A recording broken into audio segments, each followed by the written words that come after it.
Москва, столица советского государства, центр борьбы за мир и прогресс во всем мире, сердечно принимала премьер-министра Турецкой Республики Бюлента Эджевита, который прибыл в СССР с официальным визитом по приглашению советского правительства. Премьер-министра Турции встречали член Политбюро ЦК КПСС, председатель Совета министров СССР Косыгин, член Политбюро ЦК КПСС, министр иностранных дел СССР Громыко, другие официальные лица. Бюлент Эджевит уже бывал в Советском Союзе. Советские люди хорошо знают его как видного государственного и политического деятеля Турции, выступающего за дальнейшее развитие добрососедских отношений между Турцией и СССР, высказывающегося за укрепление процесса разрядки, прекращение гонки вооружений, упрочение мира во всем мире.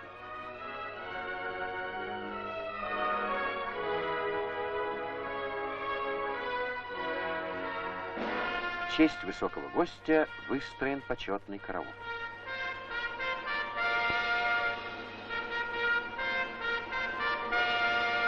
Звучат государственные гимны Турецкой Республики и Советского Союза.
Курс на развитие советско-турецких отношений, как это подчеркивают сами государственные деятели Турции, отвечает национальным интересам их страны и поддерживается всеми влиятельными политическими силами Турции.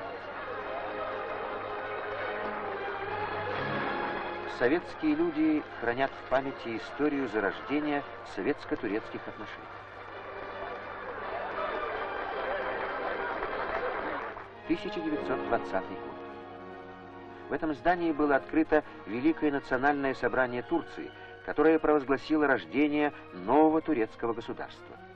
Первым внешнеполитическим актом было письмо Ататюрка на имя Ленина с предложением установить дипломатические отношения между двумя странами.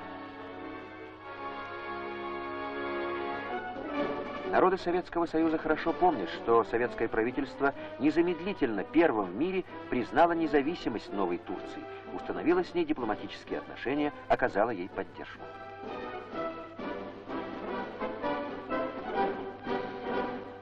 Красная площадь. Нескончаем поток людей, ступающих на эти седые камни.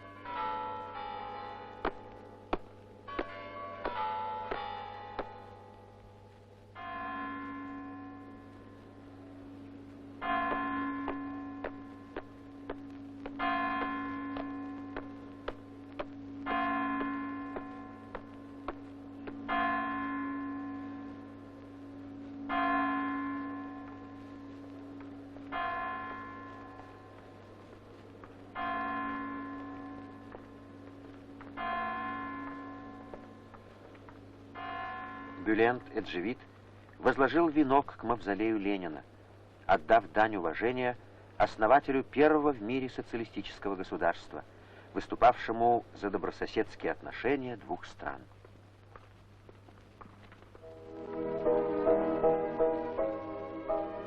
Ярким подтверждением плодотворного развития этих отношений стали советско-турецкие переговоры в Кремле. Премьер-министр Турции Эджевита и министр иностранных дел Турецкой Республики Акчуна приняли член Политбюро ЦК КПСС, председатель Совета министров СССР Косыгин и член Политбюро ЦК КПСС, министр иностранных дел СССР Громыко.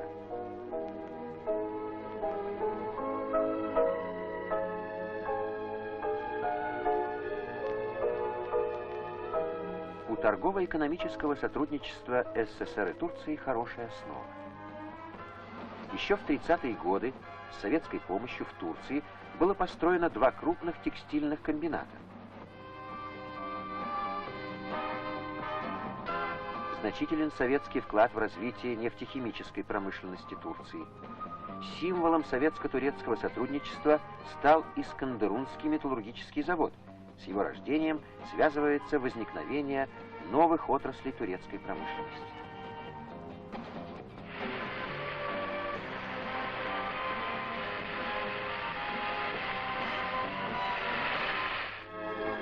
Мы, сказал в ходе визита высокого турецкого гостя Алексей Николаевич Косыгин, будем изыскивать дополнительные возможности для расширения советско-турецкой торговли, наших связей в других сферах экономического сотрудничества, в области науки и техники, культуры, имея целью благополучие народов обеих стран, их более полное взаимопонимание и взаимное доверие. Важную роль в сближении народов играет культурный обмен. Крупным событием стала размещенная в одном из центральных музеев выставка «Современная живопись Турции», на открытии которой были Бülent Ecevit, министр культуры СССР Демичев, видные деятели искусства.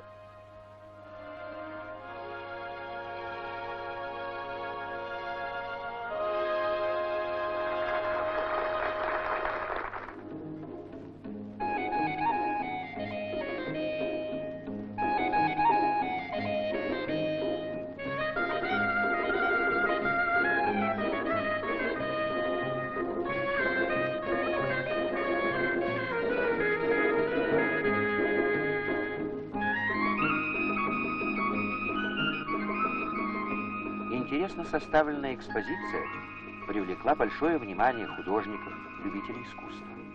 Познакомила москвичей с творчеством турецких живописцев.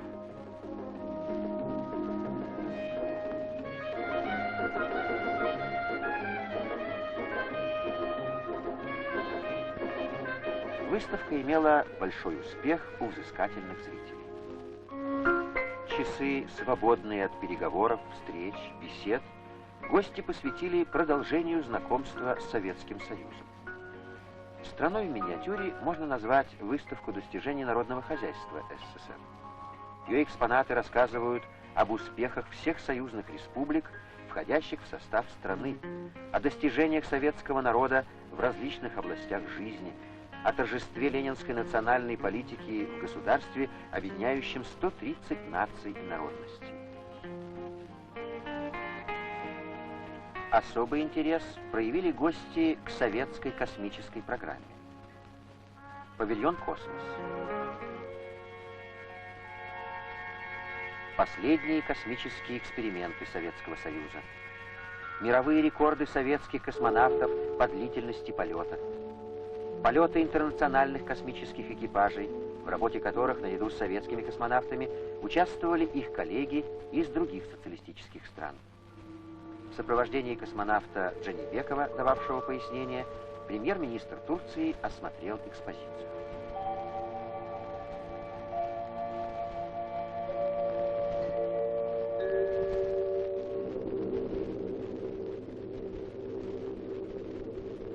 Программа работы в дни визита была напряженной.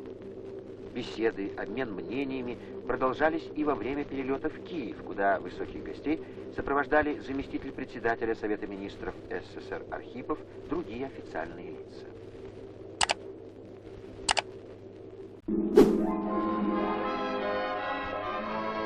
Тепло встречали премьер-министра Турции в столице Украины Киеве. В аэропорту его приветствовали председатель Совета министров Украинской ССР Лешко, другие руководители республики.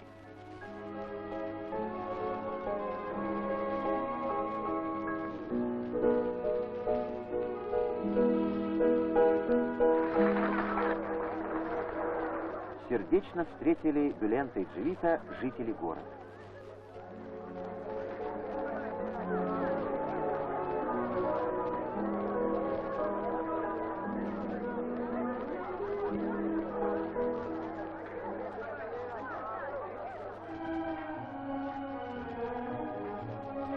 Киев – один из старейших городов страны, ему 14 веков.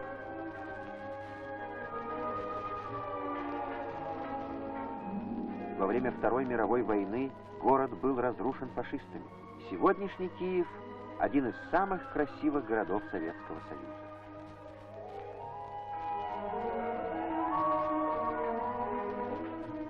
В поездке по городу Бюлен-Теджевит ознакомился с двумя историко-архитектурными заповедниками – Киево-Печерской лаврой и Софийским собором.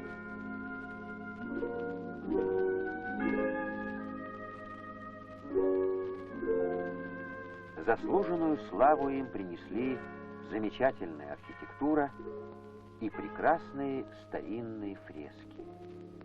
Эти уникальные памятники сохранили для нынешних поколений наглядные свидетельства глубоких истоков богатой культуры.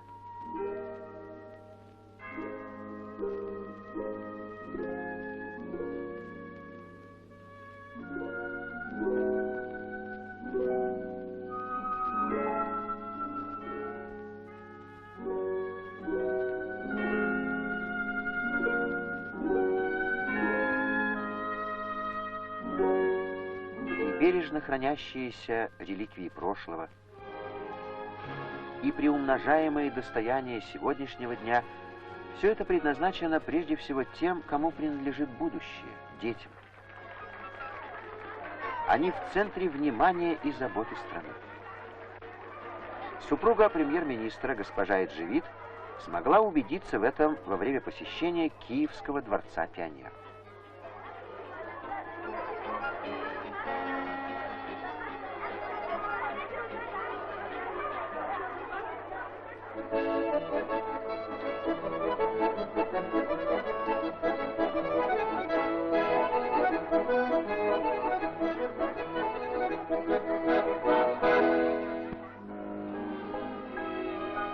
В Киеве Бюлен-Теджевит был принят председателем Совета министров Украины Лешко.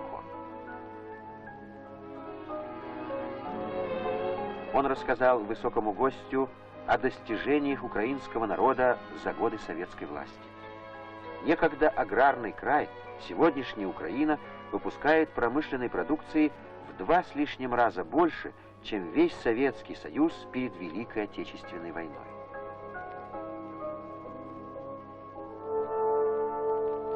Вот уже более 30 лет прошло после окончания Второй мировой войны, но люди помнят о ней, сохраняют благодарной памяти бессмертный подвиг миллионов советских воинов, сложивших головы за победу в борьбе с гитлеровским фашизмом. Отдавая дань уважения этому подвигу, Бюлен-Теджевит возложил венок к могиле неизвестного солдата в Киевском парке Вечной Славы. У стены Московского Кремля, где горит вечный огонь, он вновь почтил память тех, кто погиб ради жизни.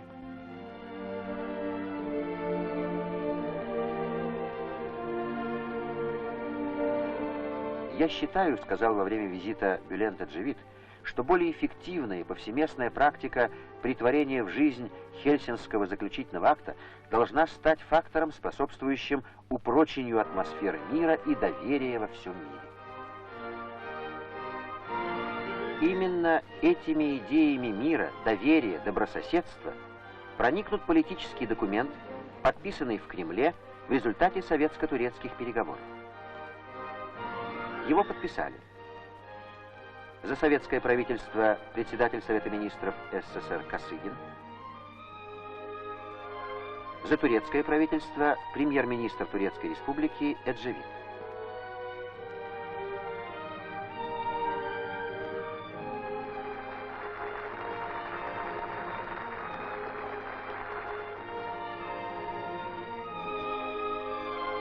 Были подписаны также межправительственное соглашение о разграничении континентального шельфа между СССР и Турцией в Черном море, а также программа культурного и научного обмена между двумя странами.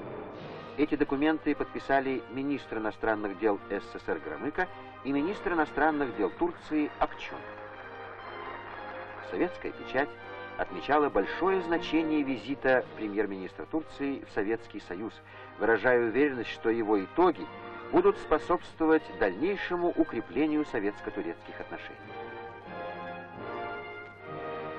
Важнейшим событием визита стал прием Бюлента Эджевита генеральным секретарем ЦК КПСС, председателем Президиума Верховного Совета СССР Леонидом Ильичем Брежневым.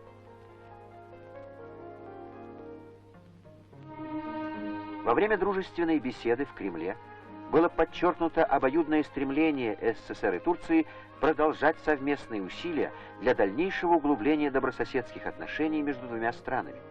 С обеих сторон было уделено особое внимание вопросам разрядки международной напряженности, прекращения гонки вооружений, разоружению.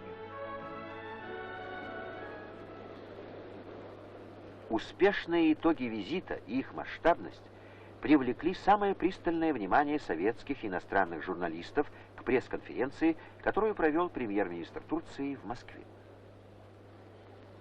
На меня произвели большое впечатление встречи и беседы с Леонидом Брежневым и Алексеем Косыгиным, заявила Эджевит.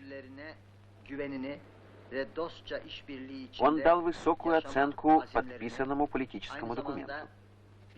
Этот документ, сказал он, свидетельствует о взаимном доверии обеих стран друг к другу, об их решимости поддерживать отношения дружественного сотрудничества.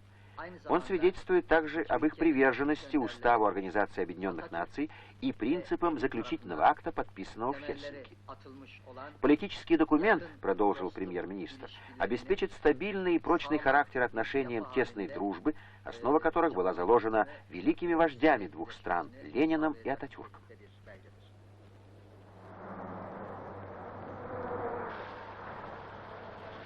Ход визита и его итоги получили большой международный резонанс.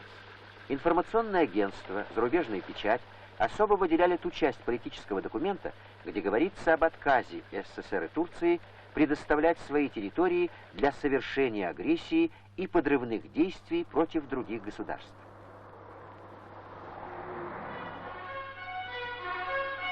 Визит премьер-министра Турции Бюлента Эджевита в СССР еще раз продемонстрировал глубокую историческую правоту Ататюрка, который говорил, турецко-советская дружба до сих пор приносила делу всеобщего мира только добро и пользу, и в дальнейшем она будет только полезной и благотворной.